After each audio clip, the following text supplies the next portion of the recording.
बंधुओं, हम जो बोलते हैं या प्रवचन करते हैं उस पर अमल नहीं करते हैं। यह सबसे बड़ी कमजोरी है। हम जो बोलें, जो दूसरों को शिक्षा दें, स्वयं पहले शिक्षित होना चाहिए। उसी के संबंध में युधिष्ठिर, जो पांडवों के बड़े भाई थे और हस्तिनापुर के राजा भी बने, उन्हीं के संबंध में एक पौराणिक प्रसंग आप लोगों के समक्ष प्रस्तुत कर रहा हूँ। उन दिनों पांडव द्रोणाचार्य से शिक्षा ले रहे थे। एक दिन उनका पाठ था, क्रोध को जीतो।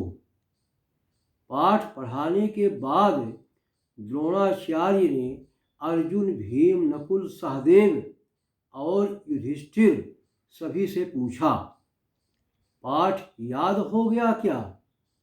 युधिष्ठिर को छोड़ सभी ने उत्तर दिया, हाँ गुरुजी, याद हो गया। लेकिन युधिष्ठिर ने कहा, याद नहीं हुआ। द्रोणाचार्य ने विस्मय के साथ पूछा, क्या बात है? इतना सीधा साधा पाठ तुम्हें याद क्यों नहीं हुआ? युधिष्ठिर का उत्तर था, नहीं हुआ। द्रोण ने कहा, ठीक है, कल याद करके आ जाना। अगले दिन गुरु द्रोणाचार्य ने पूछा, याद हो गया? युधिष्ठिर का उत्तर था, नहीं हुआ। द्रोणाचार्य जी क्रोधित होकर बोले, तुम्हारे दिमाग में बुद्धि है या भूसा भरा है? युधिष्ठिर ने बिना हिचकिचाहट के कहा, नहीं, मुझे पाठ याद नहीं हुआ।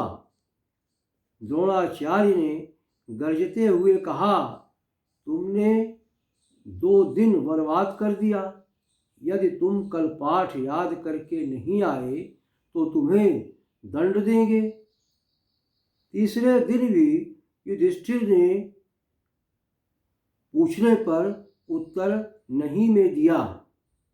तब द्रोणाचार्य ने युधिष्ठिर के गाल पर एक चाटा मारा। युधिष्ठिर कुछ देर चुपचाप खड़े रहे, फिर बोले, पाठ याद हो गया। द्रोणाचार्य जी बोले, मुझे पता नहीं था कि चाटा खाकर तुम्हें पाठ याद होगा, अन्यथा पहले ही दिन तुम्हें चाटा मार देता। विनम्र स्वर में युधिष्ठिर ने कहा, गुरुदेव, ऐसी बात नहीं थी, मुझे अपने पर भरोसा नहीं था। आपने बड़े प्रेम से पाठ पढ़ाया था तो मेरे मन ने कहा, कोई प्यार से बात करे तो क्रोध का सवाल ही नहीं उठता। हो सकता है तीखी भाषा में बोले तो क्रोध आ जाए।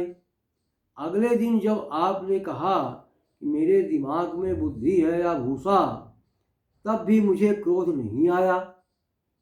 लेकिन मेरे मन ने कहा, अभी एक और परीक्षा बाकी है। कोई बल प्रयोग करे तो क्रोध आ जाए। आज आपने जब चाटा मारा फिर भी मुझे क्रोध नहीं आया। तब मैं समझा कि मुझे पाठ याद हो गया। गुरु द्रोणाचार्य ने युधिष्ठिर को अपने गले लगा लिया। बंधुओं, हमारी करनी और कथनी में अंतर नहीं होना चाहिए। हम जो कहें उसको करें, यही मूल मंत्र है और लोगों को शिक्षित करने का तरीका भी है, प्रवचन करने का तरीका भी है। जय हिंद, जय भारत।